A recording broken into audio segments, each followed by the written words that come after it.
The following video will demonstrate how to use the cord assembly fixture and the chain assembly fixture for the universal cord tensioner.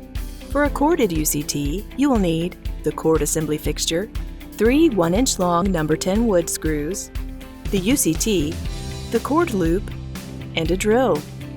For a bead chain UCT, you will need the chain assembly fixture, 4 1-inch long No. 10 wood screws, the UCT, the bead chain, and a drill.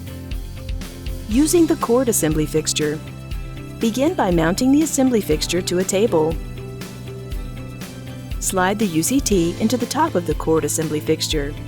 Insert the handle into the hole in the safety mechanism and push down until it clicks and locks into place.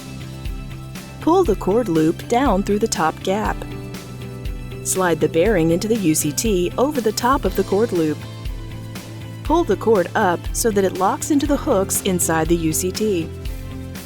Remove the handle from the safety mechanism, then remove the UCT from the assembly fixture.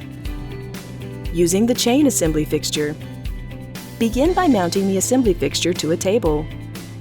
Slide the UCT into the front of the chain assembly fixture. Insert the handle into the hole in the safety mechanism and push back until it clicks and locks into place. Thread the bead chain into the groove in the top of the UCT. Pull the ends together and join them using the appropriate connector. Remove the handle from the safety mechanism, then remove the UCT from the assembly fixture.